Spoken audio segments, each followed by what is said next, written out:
For Alistair Beaumont, the 6th Earl of Blackwood, duty was the cold, hard iron that forged the cage of his existence. A veteran of the bloody fields of Waterloo, he found the glittering ballrooms of London society far more terrifying. He attended the Duke of Devonshire's annual ball for one reason only: to secure a respectable match for his sister. He expected an evening of false smiles, suffocating perfume, and tedious conversation. He was a man braced for a battle of boredom. But then, across the sea of shimmering silk and sparkling diamonds, he saw her. A woman standing in the shadows, her gaze not on the dancers, but on the stars. In that one stolen glimpse, the iron cage around his heart didn't just rattle, it began to melt.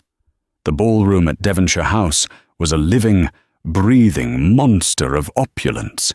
It inhaled the scent of expensive French perfume and exhaled a cacophony of feigned laughter and the shrill notes of a string quartet. To Alistair Beaumont, Earl of Blackwood, the air was thick with something else entirely. Desperation. He stood near a marble column, his tall frame rigid in the impeccable black tailcoat that felt more like a suit of armor. His dark hair was unadorned, his face a mask of aristocratic indifference that had been perfected on the battlefields of the peninsula and cemented in the mud and blood of Waterloo. At 32, Alistair was considered one of the most eligible bachelors in the ton. He possessed a title that stretched back centuries, wealth that could withstand the most profligate heir, and a countenance that novelists would describe as broodingly handsome. What they wouldn't describe was the weariness in his grey eyes, a deep, settled exhaustion that came from witnessing the fragility of life and then being forced to navigate a world that prized the perfect bow over an honest word. You look as though you're about to sentence the entire orchestra to deportation, brother. A light voice teased at his elbow. Alistair's severe expression softened minutely as he looked down at his sister, Lady Eleanor Beaumont. She was 20, with their family's dark hair, but a warmth in her hazel eyes that he feared London would extinguish. "I am merely calculating the strategic advantage of this position," he replied, his voice a low baritone. "It provides a clear view of all exits." Eleanor tapped his arm with her fan. "It also provides a clear view of every simpering debutante and their matchmaking mamas. I saw Lady Jersey heading this way. Be prepared to discuss the merits of her daughter's excruciatingly poor watercolour skills." Alistair's lip curled. A fate worse than a French cavalry charge. His gaze swept the room, a general surveying a battlefield he had no desire to conquer. He saw the calculated smiles, the fluttering fans sending secret signals, the young men preening like peacocks. It was all a game, a shallow, predictable charade. His duty was to see Eleanor happily and safely married to a man of good standing who wouldn't squander her dowry or break her heart. It was a duty that felt like a lead weight in his soul. He was about to suggest a tactical retreat to the terrace for air when his sweeping gaze snagged. She was standing near the French windows leading to the gardens, half hidden by a heavy velvet curtain. She was not, he noted with clinical precision, the most beautiful woman in the room. Miss Penelope Featherington was more buxom, Lady Annabel Finch more classically serene. But this woman, she was different. Her dress was a simple gown of deep celestial blue, a stark contrast to the frothy pastels and whites favoured by the debutantes. It was elegant, but understated, suggesting a woman who was not actively advertising herself on the marriage mart. Her hair, a shade of warm chestnut, was coiled in a simple chignon, with a few errant curls escaping to frame a face that was more interesting than beautiful. She had high cheekbones, a determined chin, and a mouth that seemed shaped for thoughtful silence rather than giddy chatter. but it was her posture, her complete and utter stillness that captivated him. Everyone else in the room was in motion, dancing, talking, gesturing. She was an island of tranquility in a turbulent sea. Her attention was not on the glittering assembly within, but on the sliver of night sky visible through the glass. Her head was tilted, her expression one of intense, focused curiosity. As if sensing his stare, she turned her head. Her eyes, a startling shade of intelligent, mossy green, met his across the crowded room. There was no coy lowering of lashes, no flirtatious smile. There was only a flicker of surprise, a moment of direct, unvarnished connection that struck Alistair with the force of a musket ball. It was a look that said, "I see you. And I see that you, like me, are not truly part of this." The moment was shattered as a portly baron blocked his view, guffawing at some jest. When Alistair looked again, she was gone. A strange sense of loss, sharp and unwelcome, pierced his carefully constructed apathy. "Alistair, are you quite well?" Eleanor asked, following his gaze. "You look as though you've seen a ghost." "Perhaps I have," he murmured, his eyes still scanning the spot where she had stood. The ghost of something genuine. For the rest of the evening, Alistair performed his duties with mechanical precision. He deflected Lady Jersey, danced a stilted quadrille with a vapid heiress, and endured a conversation with a marquess about the price of corn. But his mind was elsewhere. He was chasing the memory of a woman in a celestial blue dress, a woman who looked at the stars instead of the men who could offer her the world. He had attended the ball for duty, a chore to be ticked off a list. But as he escorted Eleanor to their carriage, in the cool, pre-dawn air, he knew, with a certainty that unnerved him, that something had irrevocably shifted. One glimpse had been enough. His life, a thing he had considered settled and grey, suddenly contained an unknown variable, a mystery. And Alistair Beaumont, a man who loathed the predictable games of society, found himself consumed by the need to solve it. The following days were an exercise in frustration for the Earl of Blackwood. Accustomed to clear objectives and decisive action, he found the subtle art of social investigation to be an infuriatingly slow affair. The woman in the blue dress had vanished as if she were a dream, and Alistair was left with nothing but a lingering image and a name. He had cornered his friend, the affable and incorrigibly gossipy Lord Fitzwilliam, the next afternoon at their club, White's. "A woman in a blue gown, you say?" Fitzwilliam had mused, swirling the brandy in his glass. "My dear Blackwood, that describes half the women in London." "She wasn't like the others," Alistair said, his voice clipped with impatience. "She was by the windows to the garden. Quiet. She seemed scholarly." Fitzwilliam's eyebrows shot up. "Scholarly? Good God, man, you make her sound like a governess. Wait. By the gardens? Ah, yes. I believe I know who you mean. A Miss Seraphina Croft." The name landed in Alistair's mind and took root. Seraphina. "She is the niece of Lady Danbury," Fitzwilliam continued, warming to his topic. The elder Croft was a respectable scholar, some sort of astronomer or fellow of the Royal Society, but he died with more books than shillings, left his daughter with nothing. Lady Danbury took her in, out of some familial obligation, but the girl is a ghost in the tun. No dowry, no title, and a rather unnerving habit of speaking her mind. They say she spends more time with a telescope than she does with a needlepoint. Everything Fitzwilliam said only deepened the intrigue. A woman of intellect, trapped by circumstance. It explained the look in her eyes, the quiet observation of a world to which she didn't quite belong. Armed with a name, Alistair began to orchestrate a campaign with the same meticulous planning he had once used for military maneuvers. He could not simply call on her.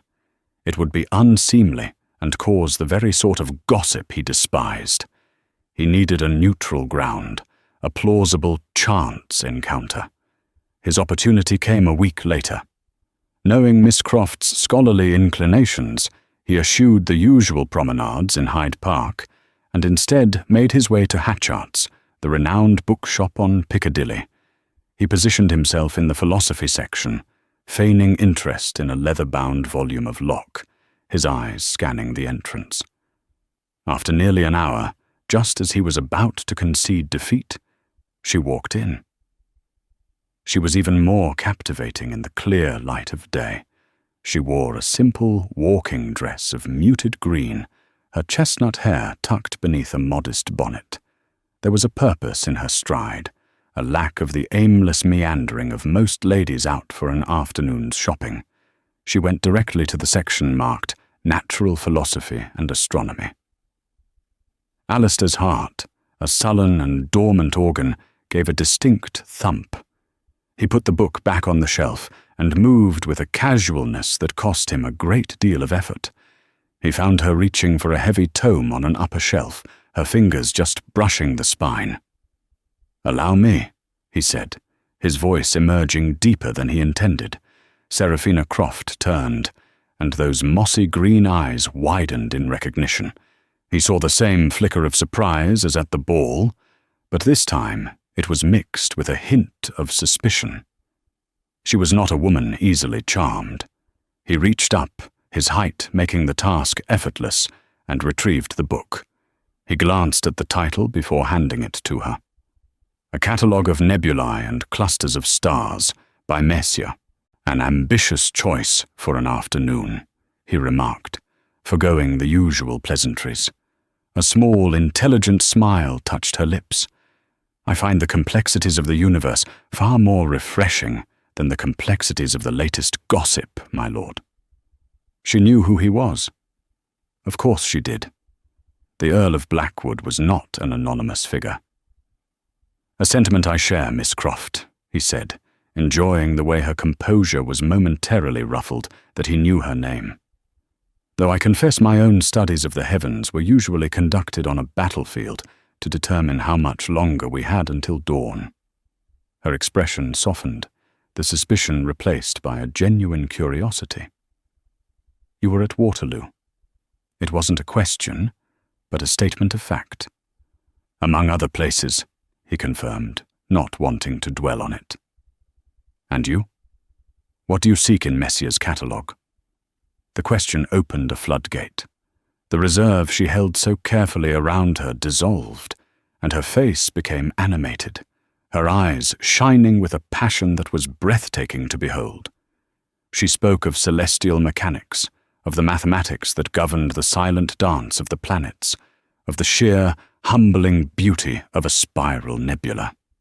She did not simplify her language or pepper it with apologies for her unladylike interest. She spoke to him as an equal, her intellect a brilliant, flashing light. Alistair listened, utterly captivated. He had spoken with hundreds of women in his life. They had discussed the weather, the latest court fashions, the foibles of their rivals.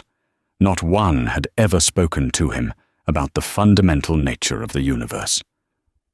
"My father," she said, her voice growing softer, a note of melancholy entering her tone, "believed that by studying the stars we could learn something of the divine order. He left me his telescope. It is my most prized possession." Here was the source of her strength and her isolation. Her legacy was not one of land or jewels, but of knowledge, a currency that had little value in the world she now inhabited. "He sounds like he was a remarkable man," Alistair said, his voice gentle. "He was," she said simply, clutching the book to her chest as if it were a shield. The moment of open connection passed, and her social awareness returned. "I must thank you for your assistance, my lord. I should not keep you." "It was no bother," he said. He wanted to say more, to ask if he might see her again, but the words felt clumsy and foreign on his tongue. The rules of this particular engagement were entirely unknown to him. She gave him a polite nod and moved towards the front of the shop. Alistair stood rooted to the spot, the scent of old paper and her faint, clean scent of lemon verbena lingering in the air. He had sought her out to satisfy a curiosity, to put a name to a face that had haunted him. But now, having spoken to her, his curiosity had transformed into something deeper, more dangerous. It was a profound, aching need to know more. He watched her leave the shop, a small, determined figure re-entering a world that had no idea of the universe she held within her mind. For the first time since he had returned to England, Alistair Beaumont felt the grey fog of his existence begin to part, revealing a single, brilliant point of light he knew he had to navigate towards, no matter the cost. The Earl's newfound interest in Miss Seraphina Croft did not go unnoticed. London society was a spider's web, and any unusual vibration, no matter how small, was felt by all.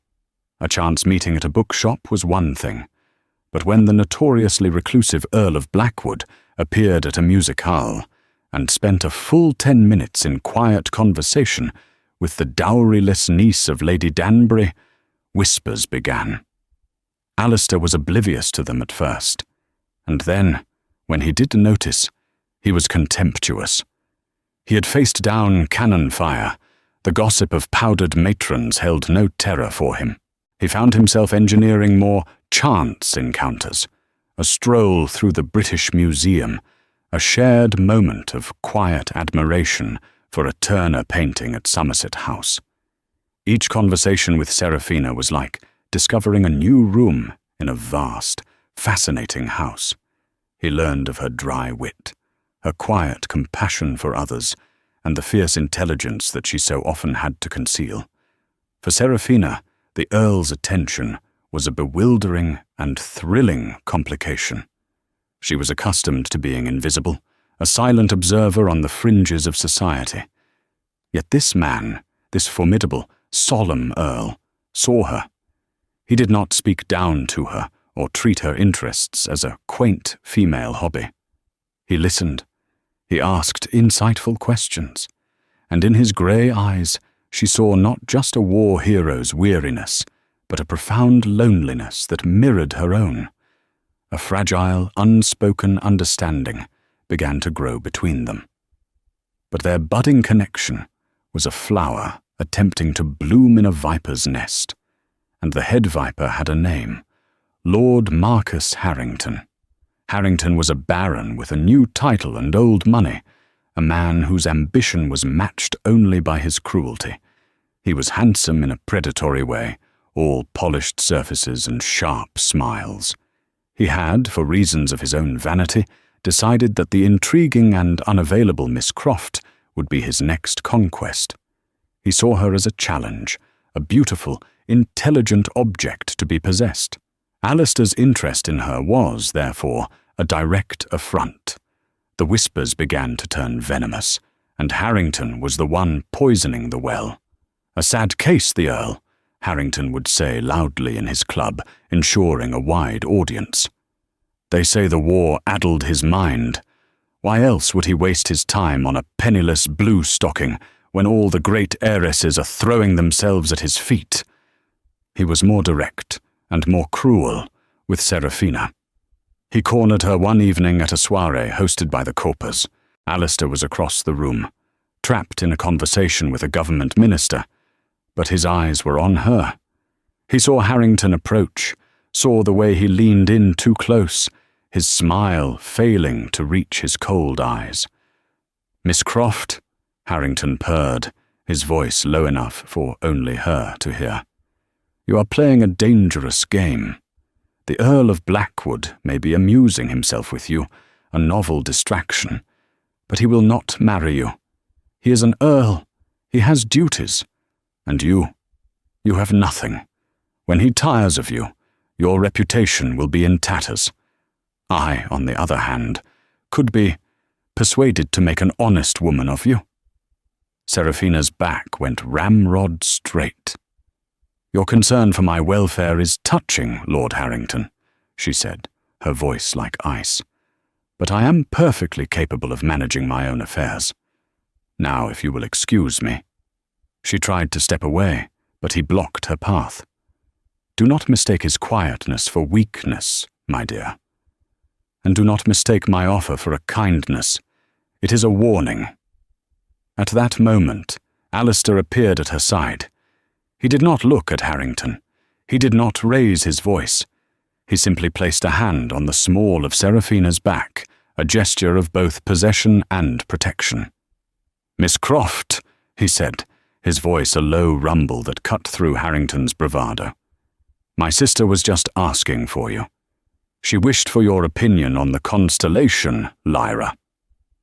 The specificity of the reference was a clear message. I know who she is. You do not. Harrington's face flushed a dull red. He gave a stiff, jerky bow and melted back into the crowd. "Are you all right?" Alistair asked Seraphina, guiding her towards the relative privacy of an alcove. "I am fine," she said, though he could feel a slight tremor through her frame. "He is merely unpleasant."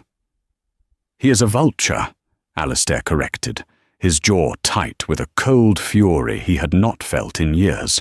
He hated this world, this game of innuendo and reputation, where a man like Harrington could threaten a woman like Seraphina with impunity. He wanted to call him out, to demand satisfaction in the mists of a Hampstead Heath dawn. But he knew that would only create a bigger scandal, one that would engulf Seraphina completely. The situation was also causing friction in Seraphina's own home. Her aunt, Lady Danbury, saw Lord Harrington's interest as a miraculous opportunity. "A baron!" she exclaimed one morning, waving a letter in front of Seraphina. "He has written to me, asking permission to call on you. Seraphina, this is the match we have been praying for. He is wealthy. He has a title." "He is a cruel, arrogant man, Aunt," Seraphina replied, her hands clenched in her lap. "And the Earl of Blackwood is a saint? He has not written. He has not made any official declaration. He is toying with you, child. He will ruin you and move on, while Lord Harrington is offering you marriage, a home, security. You are an orphan with no prospects. You cannot afford to be so naive." The words stung, not because they were entirely untrue, but because they highlighted the terrible precariousness of her position. She was caught between a man she was beginning to care for deeply, who offered her nothing tangible, and a man she despised, who offered her everything society valued. The whispers grew louder, the shadows longer. Alistair saw the strain on Seraphina's face, the way she now flinched when people stared. He realized with dawning horror that his attempts to get to know her were inadvertently putting her in an impossible position. He was exposing her to the very world he had sought to protect her from. He knew he had to do something decisive. The subtle maneuvers and chance meetings were no longer enough. The game had changed. He couldn't fight Harrington with whispers and rumors. He had to change the battlefield. He had to show Seraphina and the world the truth of his intentions. And he knew just the place to do it. A place far away from the prying eyes of London, a place where the only judgment came from the silent, ancient stars. Alistair knew that a grand public gesture, like a ride in the park or a shared box at the opera, would only add fuel to the fire of gossip Harrington had so gleefully ignited. He needed a private gesture, something meaningful that spoke directly to Seraphina's soul, not to the watching eyes of the ton. He sent a note via a trusted footman, not to Lady Danbury's townhouse, but a Hatchard's bookshop, where he knew Seraphina sought refuge. The message was simple and discreet, asking her to allow him to escort her on an outing of a scientific nature, and instructing her that his private carriage would wait for her at a quiet corner near the shop 2 days hence. It was a risk, a flagrant breach of protocol, but it was a necessary one. To his immense relief, she was there.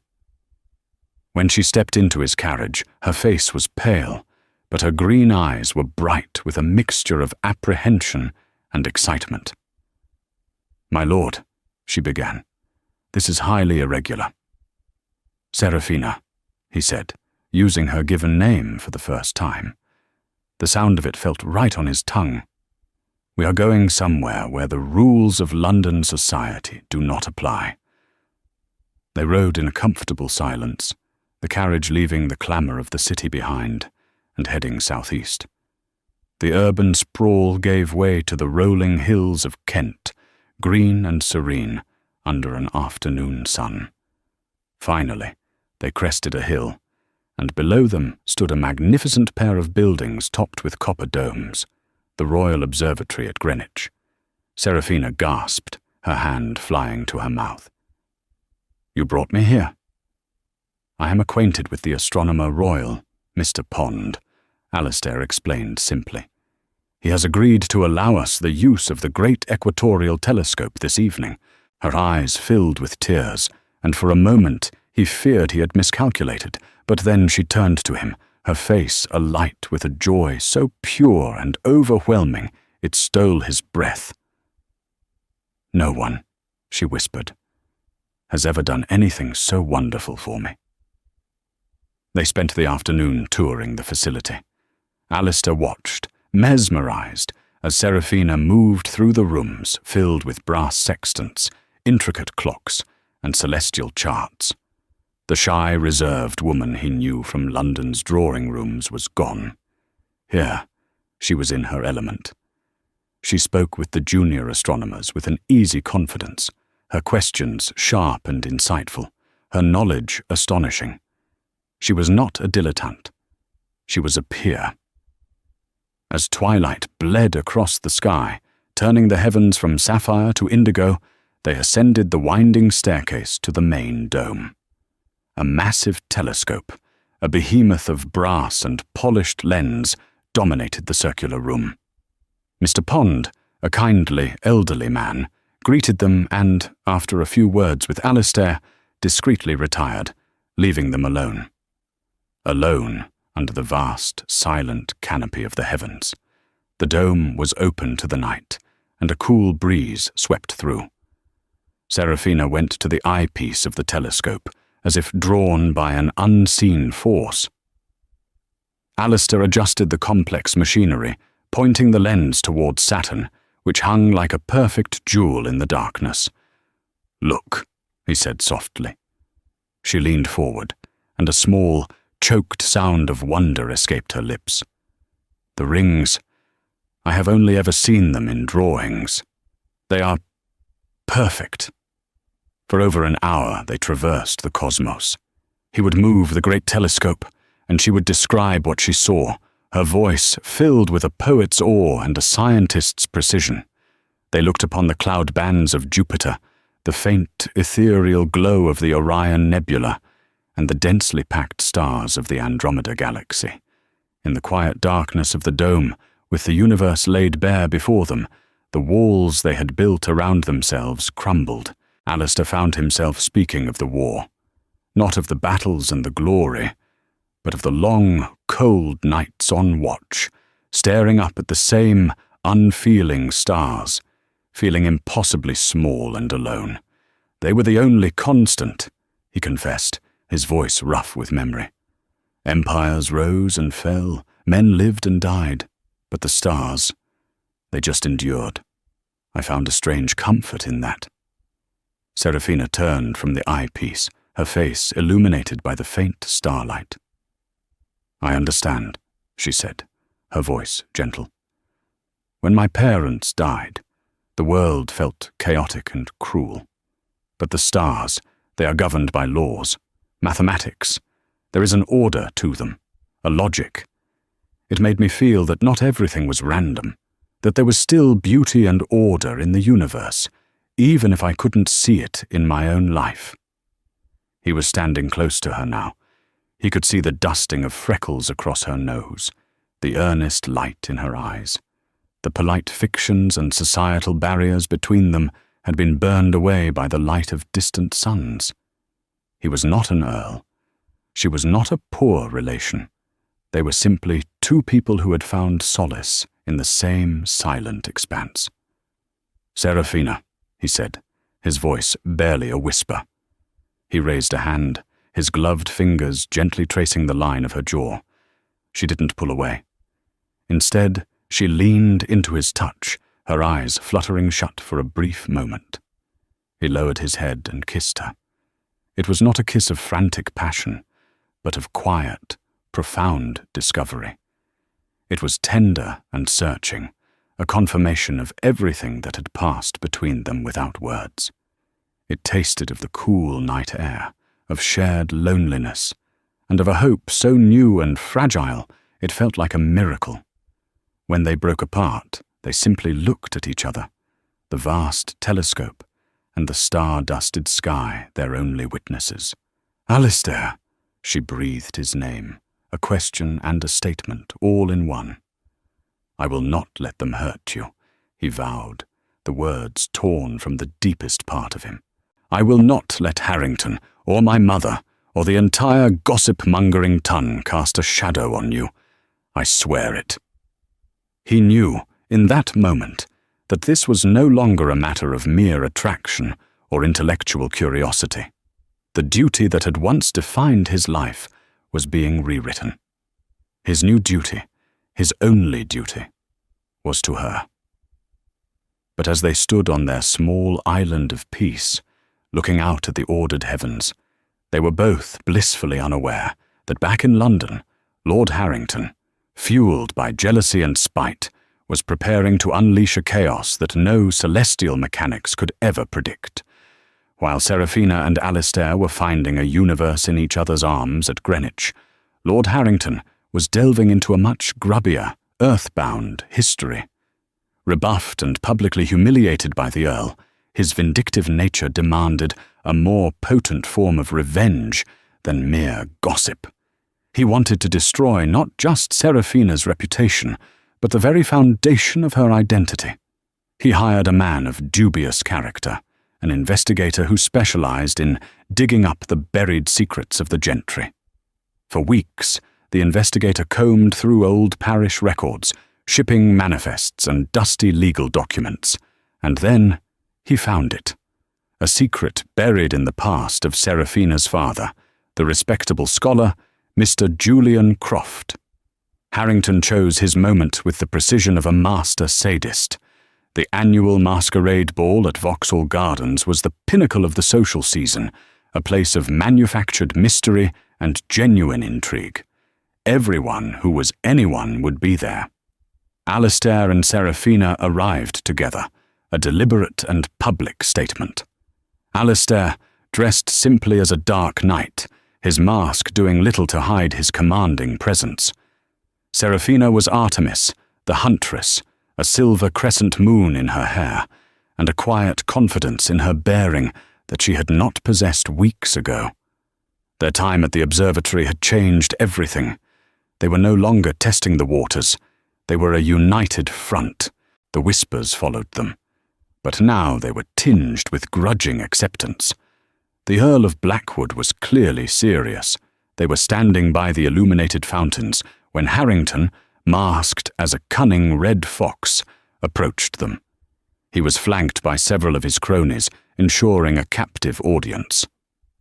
"My Lord Blackwood," Harrington began, his voice oozing false geniality, "and Miss Croft, a dazzling pair.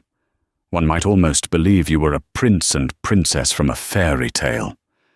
"Harrington," Alistair said, his tone glacial, "if you are looking for a fool to torment, I suggest you find a mirror."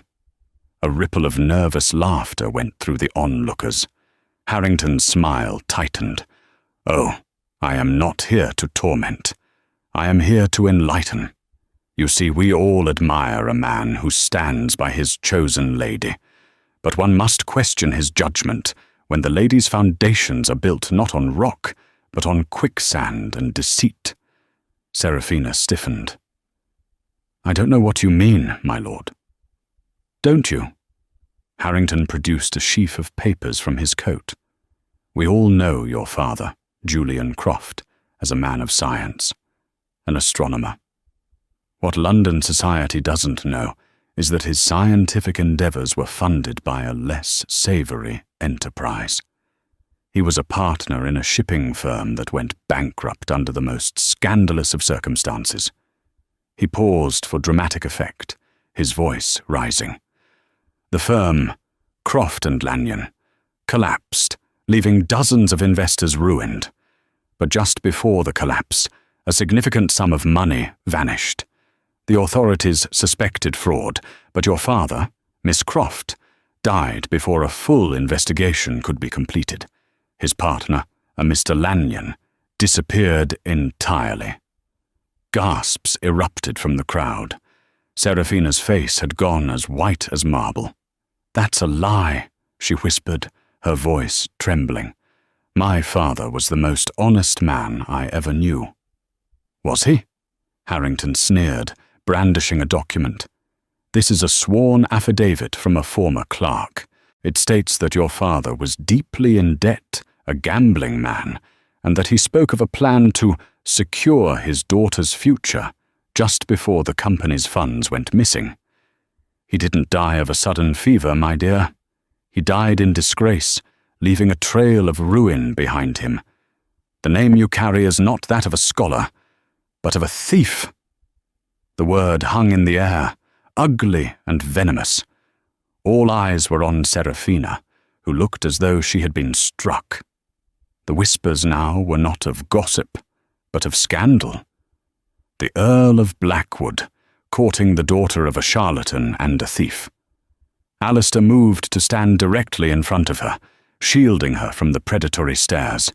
His hand found hers, his grip firm and steadying. He looked at Harrington, and the cold, controlled mask of the Earl fell away, revealing the lethal calm of the soldier. "You have made a grave mistake, Harrington," Alistair said, his voice dangerously quiet. "Have I?" "I have merely revealed the truth," Harrington retorted, emboldened by the public stage. "An earl must protect his name. Surely you cannot ally the noble house of Beaumont with the tainted legacy of a common swindler. Think of your duty. Think of your family." This was the killing stroke, the jab Harrington had been aiming for all along. He was using Alistair's own code of honor against him. For a man defined by duty, the choice was meant to be an impossible one. Uphold the centuries-old honor of his name, or stand by a woman whose own name had just been dragged through the vilest mud. The crowd watched, breathless. They saw the Earl's jaw tighten, his grey eyes turning to flint. They saw the woman behind him, her world collapsing. They waited for the inevitable, for the Earl to politely disentangle himself, to make a quiet retreat, to cut his losses as any sensible nobleman would. Seraphina felt a cold dread wash over her. It wasn't just the lies about her father. It was the terrible, logical truth of Harrington's words. Alistair's duty was to his name, to his family, to his sister, Eleanor, whose own marriage prospects could be ruined by such a scandal. How could she possibly ask him to choose her over all of that? Her hand went limp in his. But Alistair did not let go. He tightened his grip, his thumb stroking the back of her hand in a silent, resolute promise. He turned his head slightly, his lips close to her ear. "Do you trust me?" he murmured, his voice for her alone. She looked up at him, into the unwavering steel of his eyes, and found her own strength reflected there. "Yes," she breathed. He turned back to the crowd, his gaze sweeping over them, cold and dismissive, before finally landing on Harrington. "Miss Croft's father was a man of honor," Alistair declared, his voice ringing with absolute authority. "And Lord Harrington is a coward who attacks a woman's reputation because he lacks the character to win her affection. He has offered you a fiction tonight.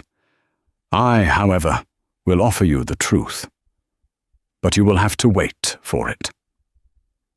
Without another word, he kept Seraphina's hand firmly in his, turned his back on Harrington and the stunned assembly, and led her away from the lights of Vauxhall, back into the shadows, towards a battle neither of them had ever expected to fight. The carriage ride back to London was a blur of suffocating silence. Seraphina sat huddled in her corner, the masquerade finery feeling like a mockery. The image of the sneering crowd, the venom in Harrington's voice, the horrific accusations against her father, it all replayed in her mind. She felt tainted, as if the mud he'd slung had physically clung to her. Alistair did not press her to speak. He simply sat opposite, a silent, formidable presence in the darkness, his hand still covering hers. When they arrived at his townhouse on Grosvenor Square, he led her inside, past a stunned butler, and into his private study. It was a masculine room, smelling of leather and old books, dominated by a large mahogany desk. A fire crackled in the hearth, casting flickering shadows on the walls. He poured her a small glass of brandy, pressing it into her trembling hands. "Drink." She took a sip, the fiery liquid a welcome shock to her system. What he said. "About my father," she began, her voice cracking. Could it be true? He was always so worried about money, about my future. Alistair came around the desk and knelt before her chair, taking both her hands in his. It was a gesture of profound humility and devotion, the Earl at the feet of the woman he loved. "Listen to me, Seraphina. My trade for many years was judging the character of men. I could tell a coward from a hero at 100 paces. Everything you have ever told me about your father speaks of a man of integrity and passion. Harrington is a liar. He twists truths to suit his purpose. We will not let him win." "But your name, Alistair," she whispered, the tears finally coming. "Your family. The scandal. I cannot let you tie yourself to this. To me.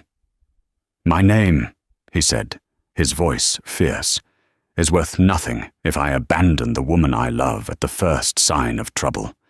My duty is not to a title etched on a piece of parchment.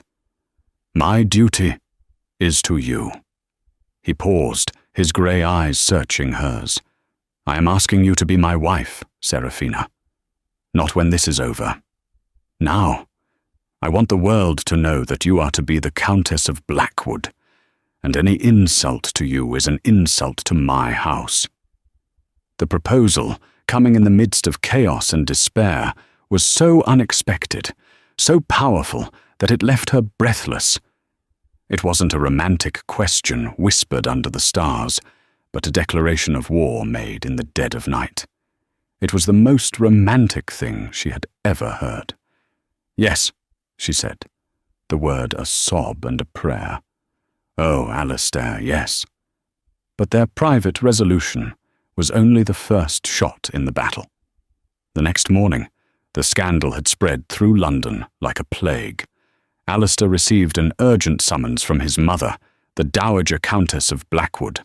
He found her in her drawing-room, a formidable woman who had guarded the family's reputation with the ferocity of a dragon. "Alistair, what is the meaning of this?" she demanded, a gossip pamphlet crumpled in her fist. "The daughter of a common thief?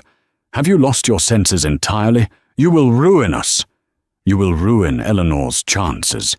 You must end this infatuation immediately. She is not an invitation, Mother. She is to be my wife," Alistair stated, his tone leaving no room for argument. The Dowager Countess paled. "You cannot be serious.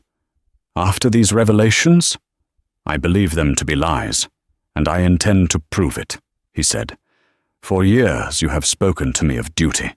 My duty to the king, to the country, to our name. I have done it all.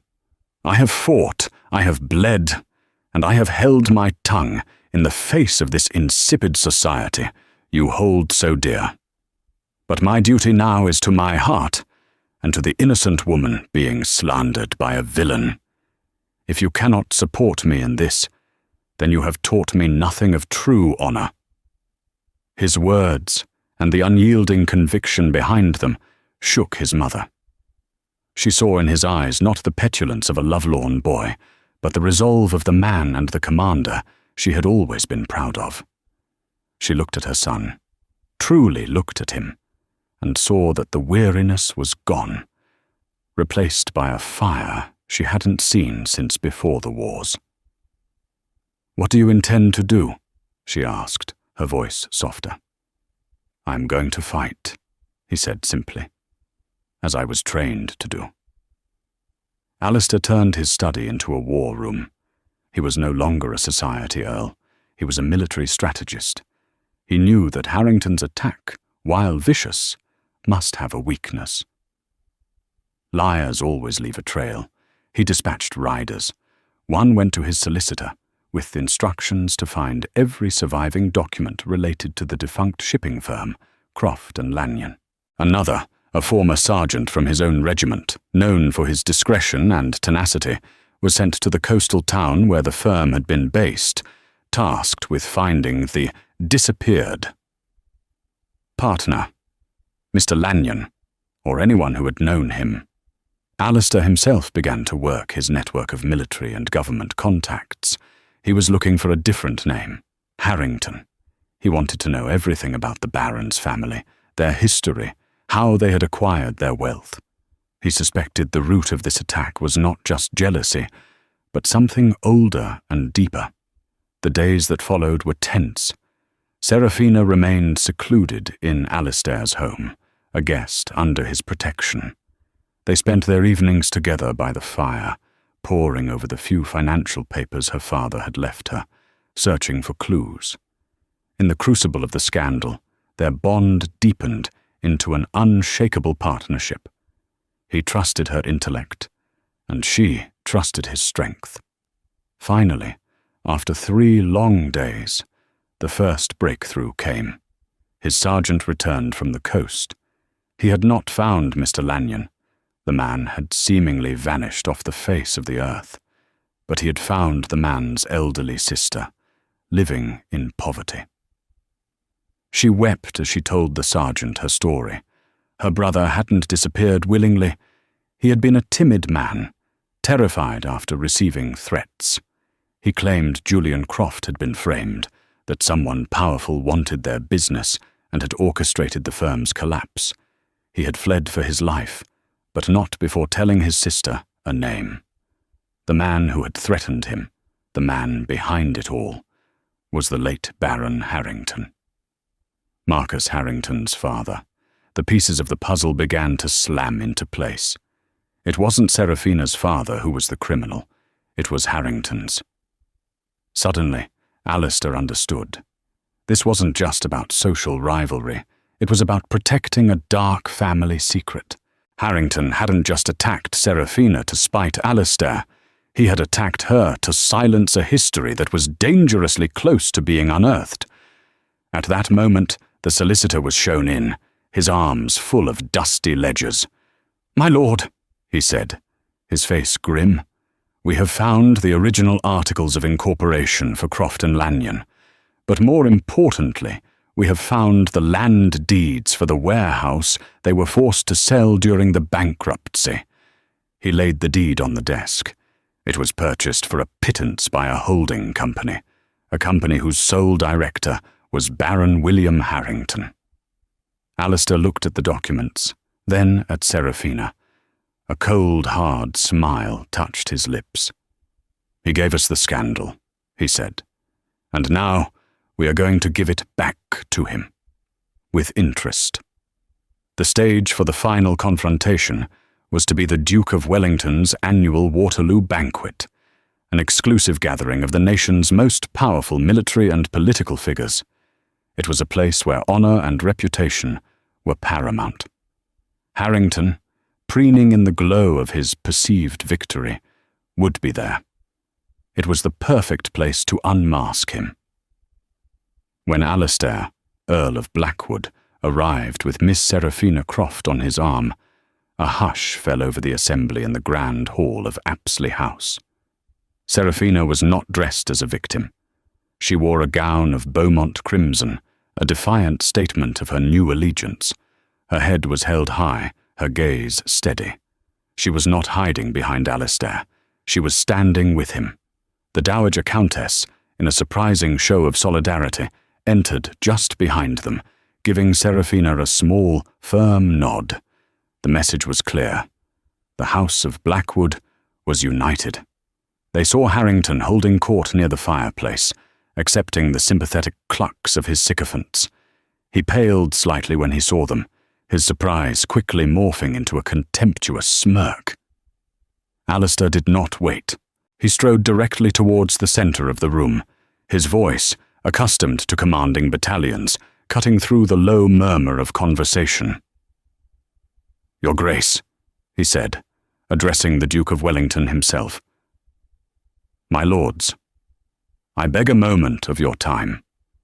An accusation of the gravest nature has been made against the family of my intended bride, Miss Seraphina Croft." All eyes turned to him. Harrington shifted, suddenly uneasy. This was not the quiet retreat he had expected. "Lord Harrington has claimed that Miss Croft's father was a thief who defrauded his business partner and investors," Alistair continued, his voice ringing with cold fury. "He has presented a narrative of disgrace. I am here to present the facts." He gestured to his solicitor, who stepped forward and began to unroll documents. The firm Croft and Lanyon did indeed fail, but it failed because it was sabotaged. Its contracts were mysteriously cancelled, its credit lines severed. The funds that went missing were, in fact, used to pay a fraudulent debt to a holding company. Alistair's gaze locked onto Harrington. A holding company owned and controlled by one man, the late Baron Harrington, Marcus's father. A collective gasp went through the room. Harrington's face turned ashen. "This is preposterous! Slander!" "Is it?" Alistair countered, taking a step forward. "Then perhaps you can explain this." He produced another document. "This is the deed for the company's primary asset, a valuable warehouse on the Thames, acquired by your father's company for less than 1/10 of its value, mere days after the bankruptcy he engineered. It seems the only thief in this story was the man who passed his title on to you." The room was utterly silent. Harrington was trapped in a spotlight of shame. "And what of Mr. Lanyon, Julian Croft's partner?" Alistair pressed on, his voice like the crack of a whip. "The man who conveniently disappeared? My agent located his sister. She tells a fascinating story of threats, of a timid man forced to flee for his life after your father framed his partner.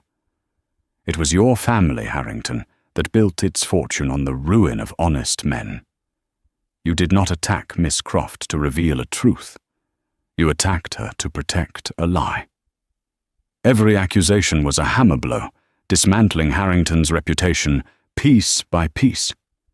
The men who had been fawning over him moments before now shrank away, their faces masks of shock and disgust. Harrington looked around, his eyes wild and desperate. He saw no allies.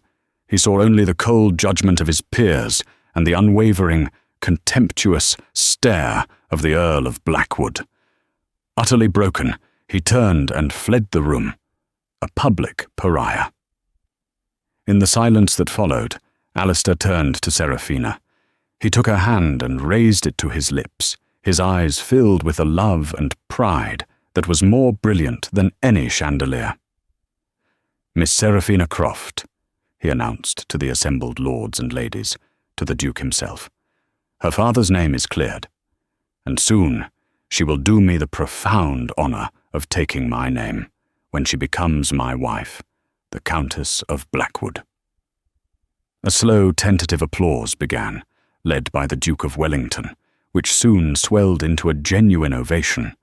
It was an acknowledgement not just of a victory, but of a love that had been tested by scandal and proven to be as strong and true as steel. Alistair and Seraphina were married a month later, not in a grand London cathedral, but in the small parish church on the Blackwood estate. Their life together was not one of idle society calls. They built an observatory on a hill overlooking the estate, a dome of their own, where they would spend their evenings charting the heavens. He found his peace not in forgetting the horrors of war, but in building a future filled with love and discovery. She found her place not on the fringes of a world that didn't understand her, but at the center of a world built for two. The Earl had, indeed, attended a ball only for duty. He had gone expecting to find a cage, a gilded prison of obligation. Instead, he found his universe. He had braced himself for a battle, and in the most unexpected way, he had found one. But it was a battle for love, for honor, and for the quiet, brilliant woman who taught him to look past the glittering ballroom floor and up at the infinite, hopeful stars. And so, the story of Alistair and Seraphina reminds us that sometimes the greatest love stories aren't born in the spotlight, but found in the quiet corners in a shared glance across a crowded room. It shows us that true duty isn't just about upholding a name, but about fighting for the honor of the one you love. Their journey from a reluctant earl and a forgotten astronomer to partners for life proves that even in a world bound by rigid rules, the heart has a way of discovering its own, unchangeable laws, as constant as the stars themselves. If their story touched your heart and transported you to another time, please show your support by giving this video a like. Share it with a fellow romantic who you think would enjoy their tale. And most importantly, if you want to hear more stories of love, drama, and history, make sure you subscribe to our channel and click the notification bell. Thank you for listening, and until our next story, may you find your own stars to gaze upon.